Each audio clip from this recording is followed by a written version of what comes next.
Good day everyone, and this is the group presentation of Group 3 about the Chapter 5, the communication process. But before anything else, I would like to introduce the group presenters.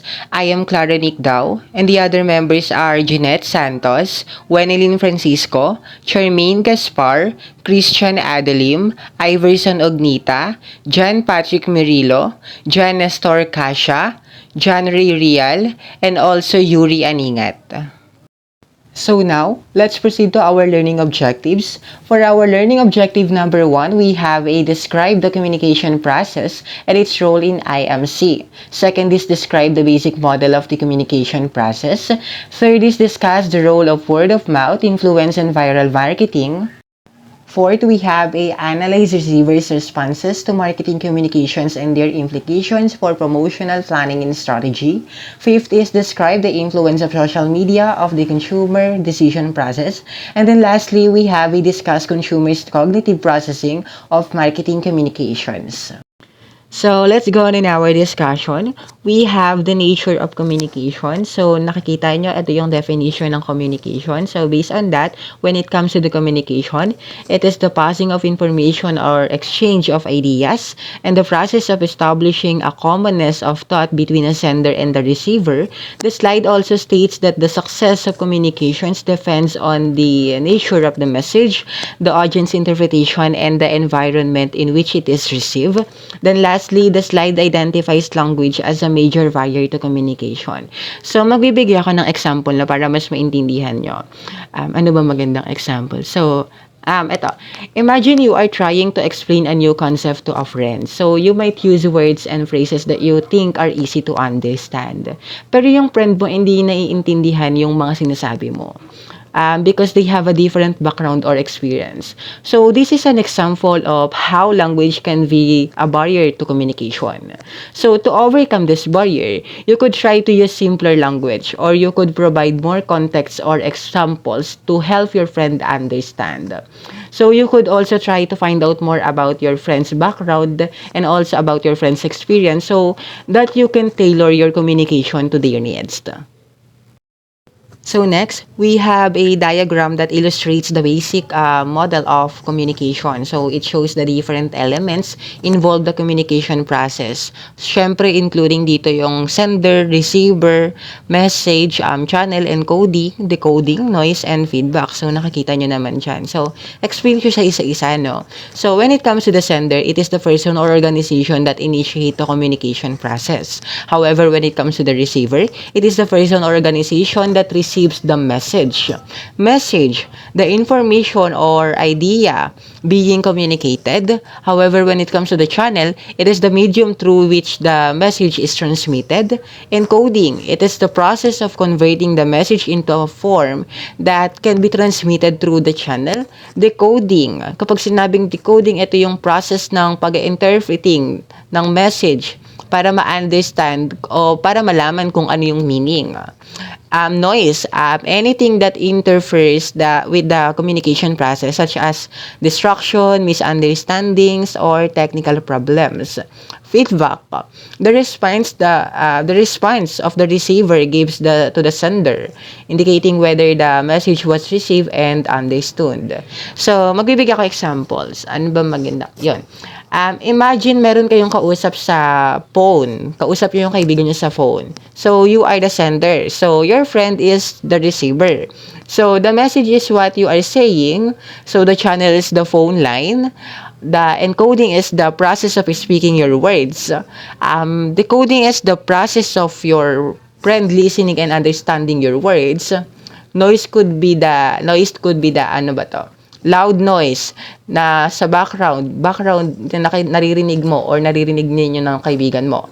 And feedback, ito yung feedback could be your friend saying, for example, I understand, or pwede rin siyang magtanong or asking a question to clarify something you said. So, this diagram is a helpful way to visualize the communication process and to understand the different factors that can affect its effectiveness. So, let's move on the diagram. So, now, let's focus as to the first two elements of the model, source and encoding. So when it comes to the source, it is the individual or organization that initiates the communication process. They are ones who have information to share with others. So let me give an example. Ano ba maganda? Halimbawa, no, you are telling a friend about a new restaurant na nasubukan mo. You are the source, of course.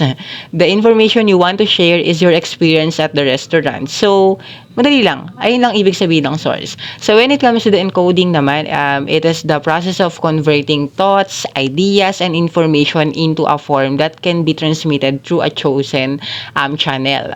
So, halimbawa na, sa restaurant ulit, encoding would be the process of putting your thoughts about the restaurant into words that your friend can understand. Diba?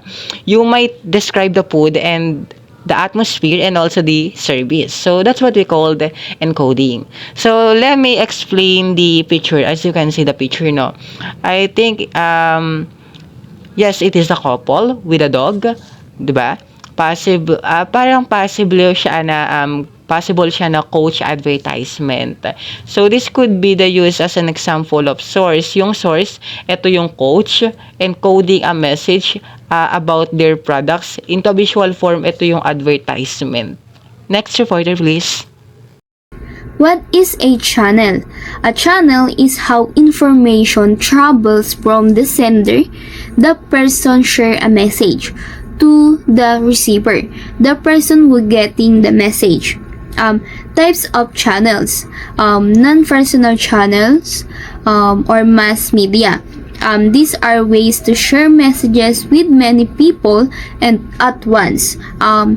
Like TV ads or social media posts, there's no direct interaction between the sender and the receiver.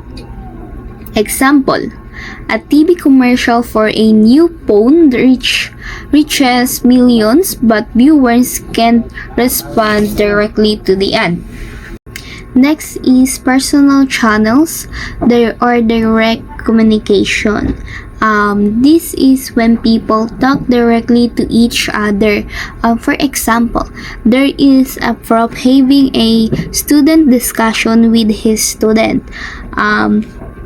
This is the example of personal channels because it has direct communication or direct contact to each other.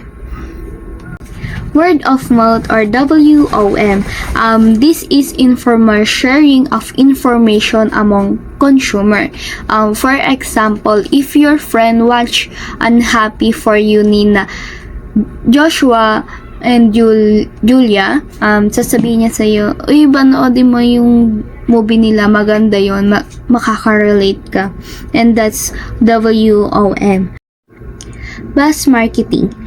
This is creating excitement around a product so people would talk about it. Example, a company may give free sample of new snack to create buzz before its official launch. Next is viral marketing. This involves spreading a message quickly through consumers, often using social media. For example, they will use split videos to make funny videos about their product to get shared by many people online. Next is seeding. This means choosing specific people to start spreading the message. For example, you will choose the influencer who will be the brand ambassador, and then you will give it free product to promote it on their social media.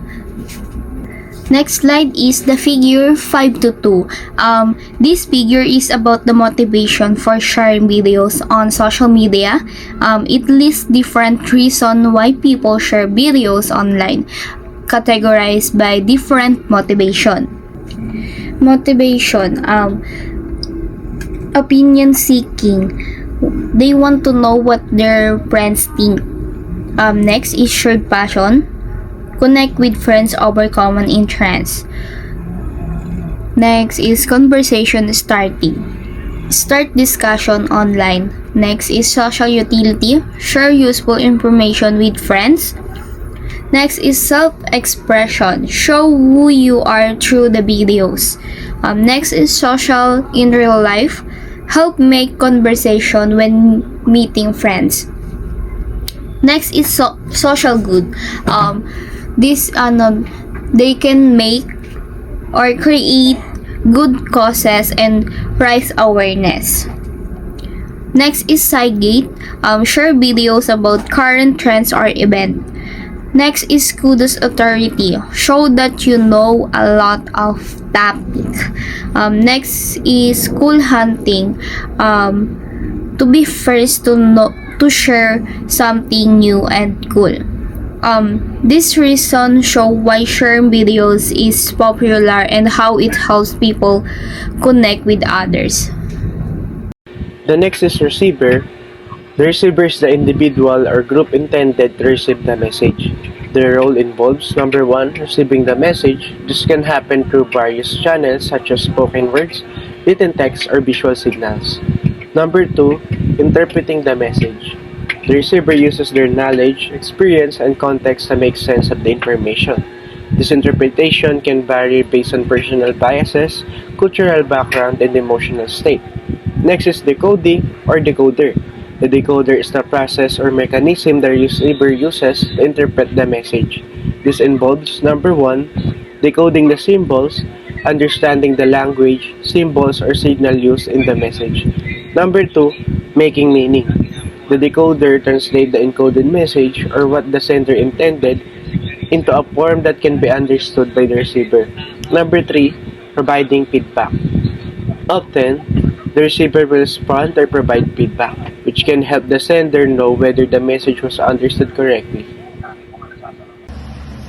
Good evening, everyone. My name is Wenling Francisco, one of the members of Group 3. Noise. Noise in communication is anything that interferes with the interpretation of a message. For example, you and your friend are talking at a table, then at another table it is noisy and causes you not to understand what you and your friend are talking about. Next is response. Response refers to the reaction or reply given by individual or group after receiving a message. There are also two types of response, verbal and non-verbal. And verbal, orally answering a question or sharing their ideas, while in non-verbal can include gestures such as nodding and making eye contact. Last is feedback. Feedback is also like response, but the purpose of giving feedback is to improve the situation or the person's performance. Example, Dave, an employee, is having his performance reviewed by management level. Despite his tendency to overpower his coworkers in meeting, Dave, who has worked with the organization for years, has demonstrated great analytical skills. This is the frequency of multitasking by television viewers. There is 1% who never do multitasking, and there is 4% who almost never. There is 12% every time there is a commercial break, and there is 30% sometimes who do multitasking, and there is 44% who almost every time there is a commercial break who do multitasking. Remember that numbers may not add up to 100% due to the roundings, and the respondents are 856 and ages 18 plus. Next slide is levels of audience aggregation. Mass markets and audience. They are targeting a very large and general group of people, for example, national TV broadcasts or social media campaigns. Next is market segments. This entails breaking up the large audience into smaller, more focused groups according to predetermined standards like behaviors, hobbies, or demographics. Example, advertising effort aimed at varying income brackets, genders, or age groups. Next is niche segments, focus on a relatively limited and specialized population with certain requirements or interests. Example, include specialized publications, websites, or online discussion groups for experts or enthusiasts in a certain industry. And last is individual and group audience. A single person who interacts with material or receives a message is referred to as an individual audience. The correspondence is tailored to the individual, taking into account their unique requirements, inclinations, or passions. For example, a customer support agent is assisting a client in resolving a product-related problem. The response process. Delineate the steps involved in taking potential purchasers from unawareness of a product to readiness to purchase it. Identify which stage in the hierarchy a potential buyer is in. Use as intermediate measures of communication effectiveness. Traditional response hierarchy models. AIDA model or AIDA model. A model that depicts the successive stages a buyer passes through in the personal selling process, including attention, interest, desire, and action. Isa sa mga modelo na naglalarawan sa sunod-sunod na mga yugto na dinadaanan ng isang mamimili sa proseso ng personal na pagbebenta, kabilang ang atensyon, interes, pagnanais, at pagkilos ng isang customer. Traditional response hierarchy models. Innovation adoption model. A model that represents the stages a consumer passes through in the adoption process for an innovation such as new product. The series of steps includes awareness, interest, evaluation, trial, and adoption. Isang modelo na kumakatawan sa mga yugtong dinadaanan ng isang mamimili sa proseso ng pag-a-apply para sa isang innovation tulad ng isang bagong produkto. Kasama sa serye ng mga hakbang ay ang awareness, interest, evaluation, pag-testing at pag-a-apply ng produkto ng isang customer. Traditional response hierarchy models. Innovation adoption model. A model that represents the stages a consumer passes through in the adoption process for an innovation such as a new product.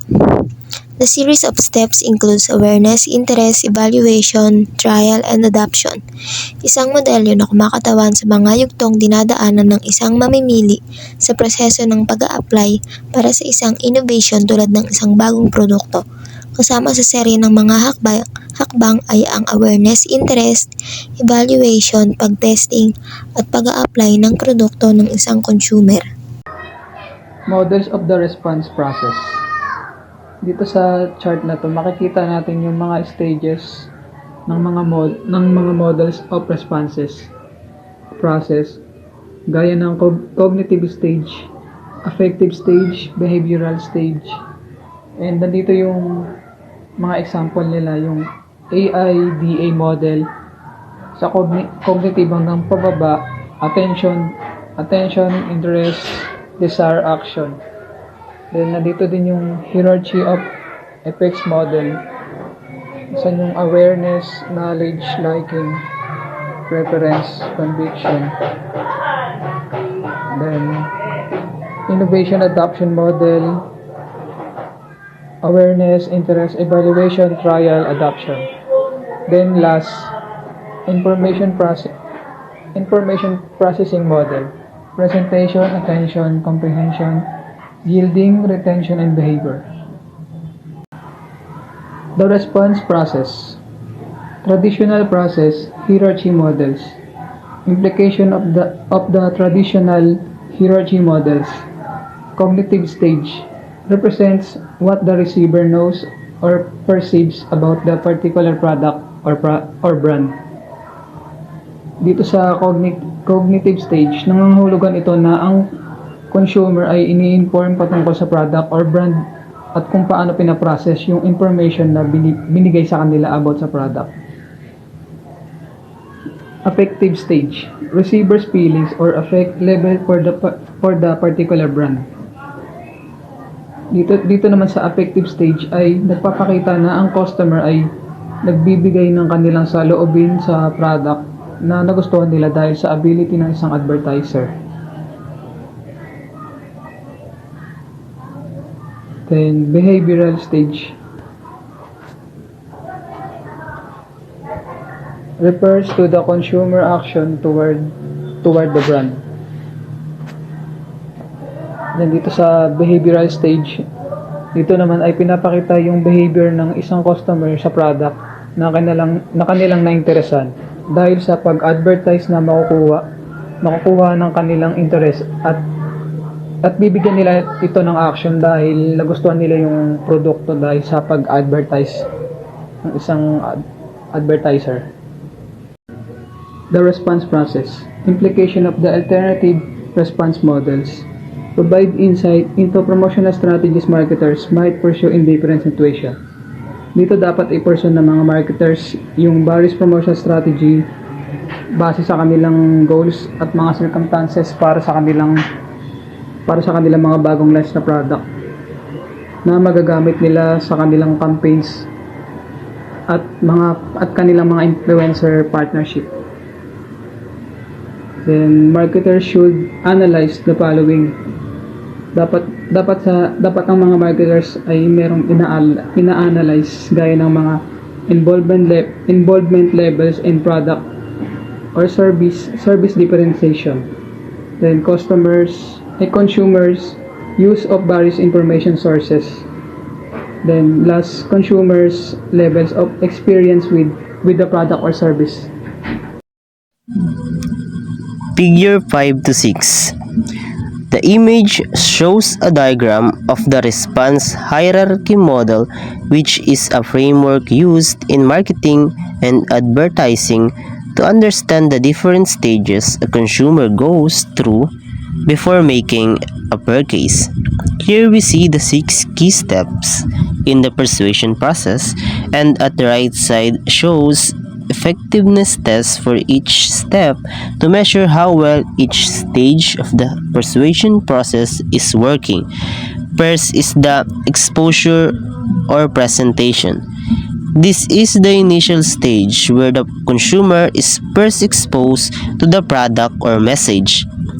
We could measure metrics like the number of viewers, listeners, audience size, and web page views to assess its reach. Attention. This is where the consumer pays attention to the product or message. We could use metrics to evaluate recognition such as surveys or tracking engagement levels. Comprehension. The consumer understands the message and its meaning. We could assess recall through tests or checklists to ensure that the core ideas are understood. Message acceptance or yielding. The consumer agrees and accepts the message and changing their attitude or intentions. We could measure changes in brand attitude and purchase intent through surveys or focus groups. Retention. The consumer remembers the message and the product. We could conduct recall tests after a set period to determine how much of the message is retained. Purchase behavior. The consumer decides to buy the product. We could analyze inventory levels, point of purchase data, and consumer panel scanner data to track actual buying behavior.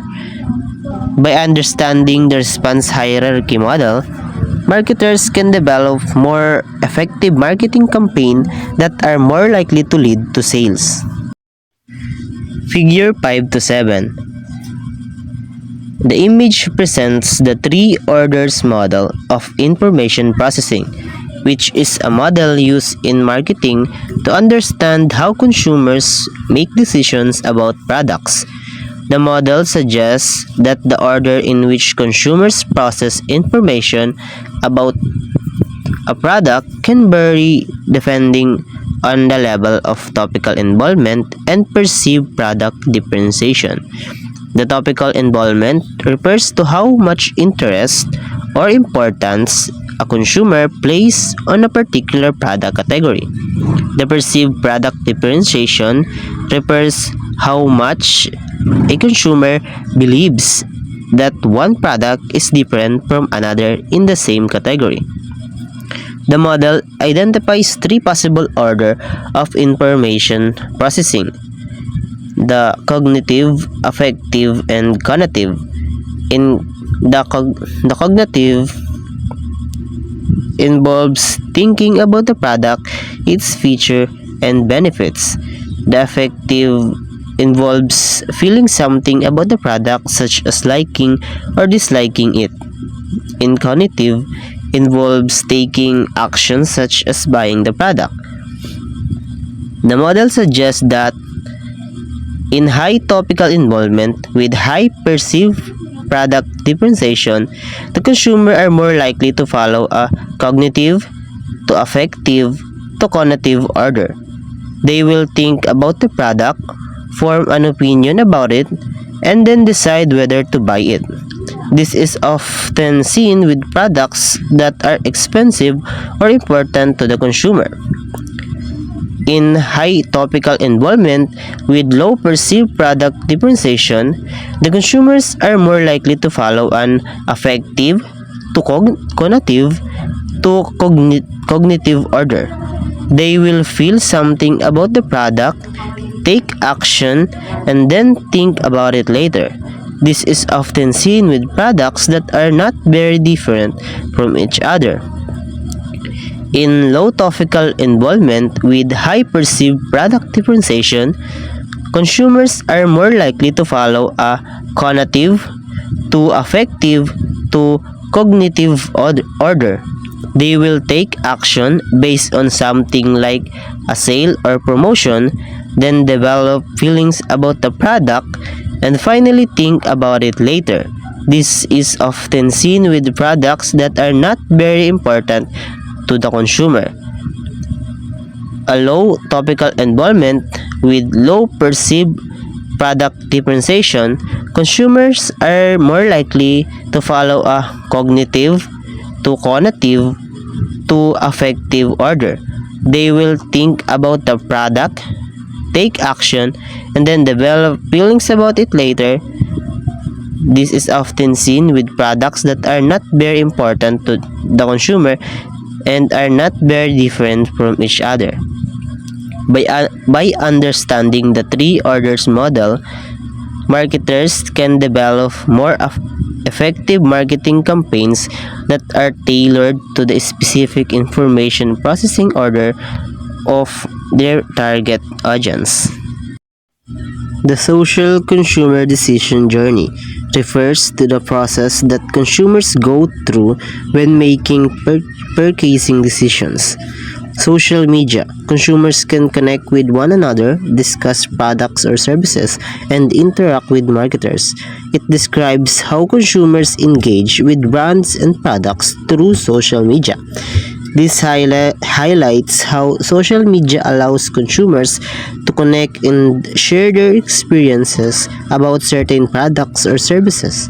It fosters discussions and influence decisions through peer interactions. Consumer decision journey framework. Marketers should target stages in decision journey. This framework suggests that marketers should tailor their strategies to different stages of the consumer journey, from awareness to purchase and post-purchase evaluation, ensuring they engage consumers effectively at each point. Marketers should consider role of owned media. Owned media refers to channels controlled by the brand, like website or social media profiles. Marketers should leverage these platforms to create content that resonates with consumers, guiding them through the decision-making process and enhancing brand loyalty. The social consumer decision journey. Number 1. Consumer considers purchase.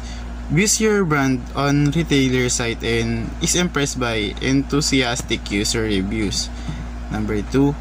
Consumer evaluates brand, watches YouTube video posted by enthusiastic owner showing the product's innovative uses.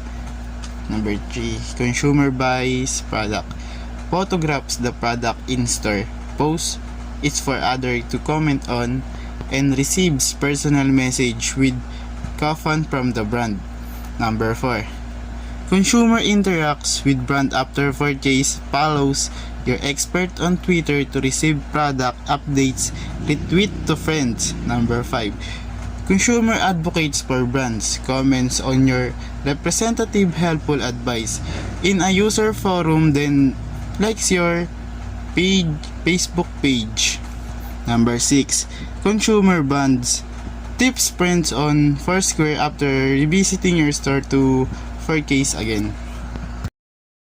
cognitive processing of communications. The cognitive response approach. Cognitive responses, though that occur to individuals while reading, viewing, and or hearing and communication. Example of cognitive response is, imagine you see an ad for a new smartphone that claims to have the best camera on the market, and it is ad message. Our smartphone has the highest rated camera, perfect for capturing stunning photos even in low light. And another cognitive response, first of all, meron tayong tatlong dito eh. Isang positive response, and ito yung example. That sounds amazing. Counter arguments, though the recipient has that are opposed to the position taken in the message, relate negatively to message acceptance. And example of a counter argument, advertisement that use emotional appeal such as heartwarming stories or fear tactics are highly effective in influencing consumer behavior because they bypass rational though and tap directly into feelings.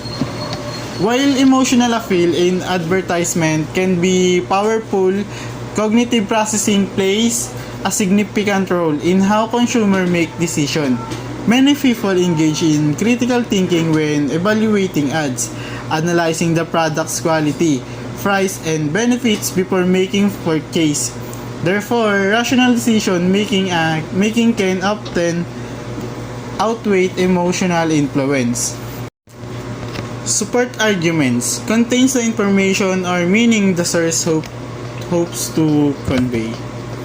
Example of support arguments: an individual cognitive processing abilities significantly impact the effectiveness of communication.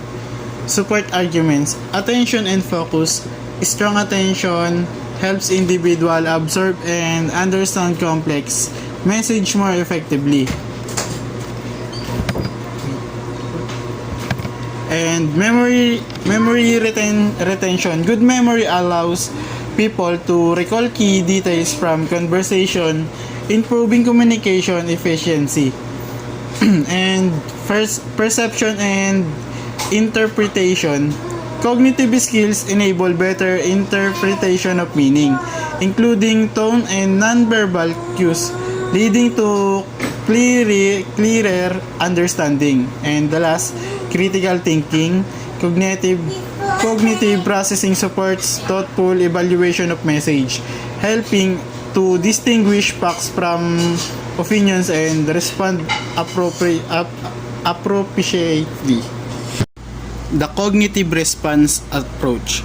Source derogation. Negative thoughts about the spokesperson or organization making the claims leads to over message acceptance.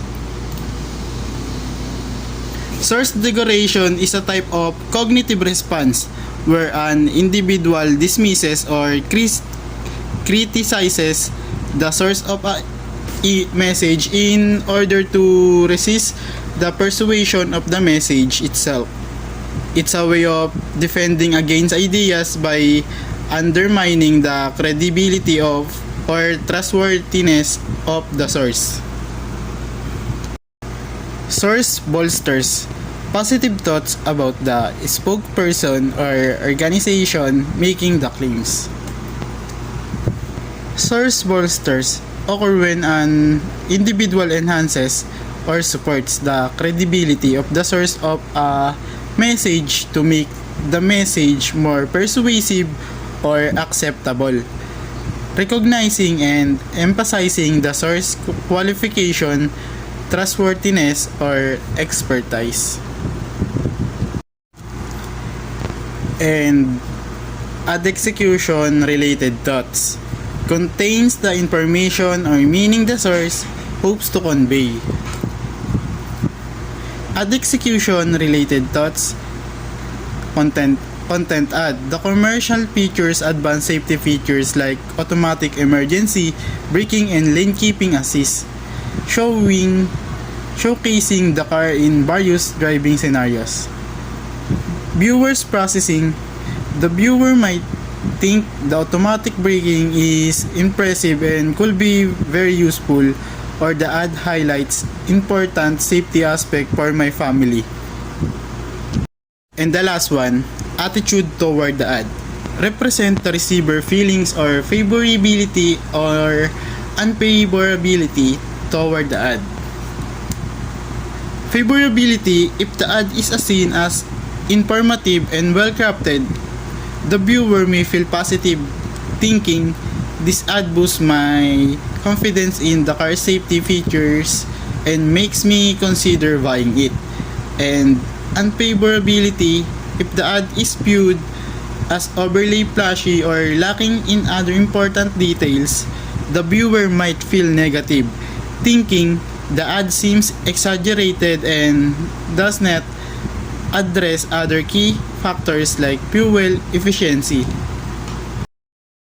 Elaboration likelihood model focuses on the differences in the way consumer process and respond to a persuasive message. Nakapokus ito sa consumer process and pag-respond nila sa persuasive message.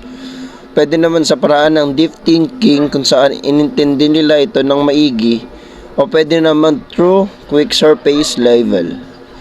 Judgment based sa endorsement, the way na mag-respond sila, depende kung gaano karaming effort that they put para maintindihan ang message. Attitude formation or change process depends on the amount and nature of elaboration that occurs in response to a persuasive message.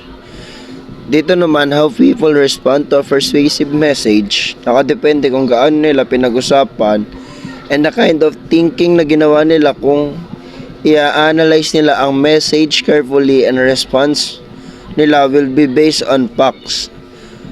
But pag di nila inintindi, pwedeng magdepende sila sa emotion ng nag-deliver ng message. Elaboration likelihood is a function of motivation ability. Ito naman kung gaano kalalim magproseso ang isang tao ng message, depende. First, motivation, kung motivated sila, and of course may ability sila to understand the message. Mapag-isipan nila ito ng mabuti. Kung wala silang motivation and ability, didepende sila sa shortcut or simple cues. The elaboration likelihood model continue. ELM focuses on the way consumer responds to persuasive message based on the amount and nature of elaboration of processing of information. Just like what I've said, nakadepende ang response ng consumer sa persuasive message based sa kung paano inelaborate at prinoseso ang information. There are two routes to attitude change. Central route, ability and motivation to process a message is high and close attention is paid message content. Pag ang tao ay may mataas na ability and motivation sa pagproseso ng message.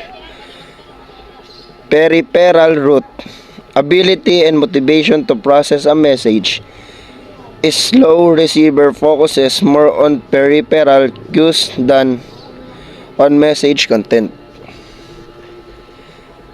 Ito naman ang pag ang tao ay may mababang motivation at ability na magproseso ng message, nakapokus sila sa shortcut and cues gaya ng speaker appearance kaysa maganda o pangit. Di nila inintindi ng mabuti kung ano ang actual message.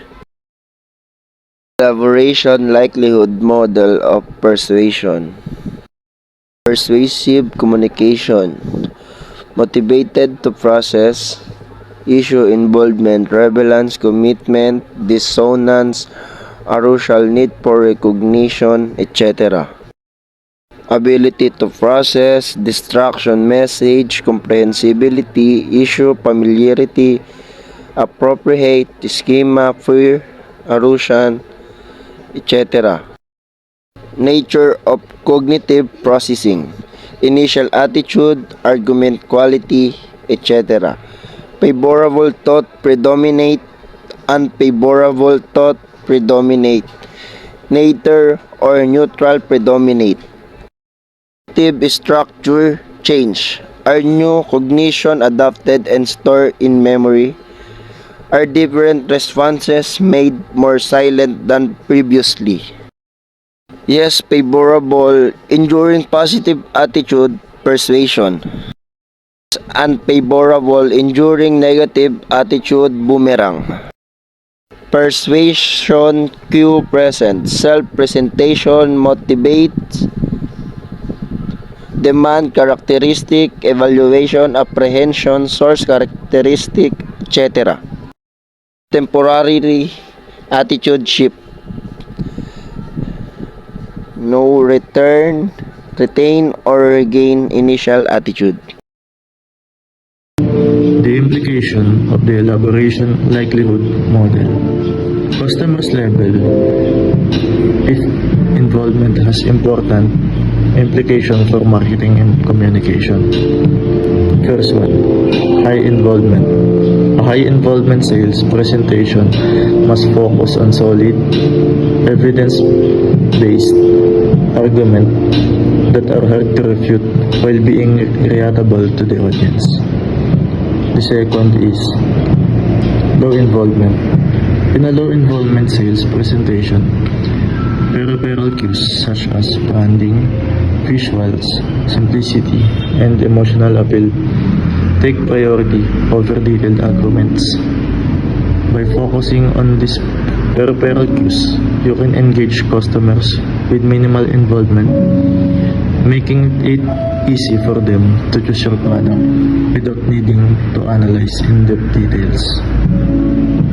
The effectiveness of message depends on customer route to persuasing. Tailor your message to your audience. Involvement level. High involvement customers want detailed fact and convincing information.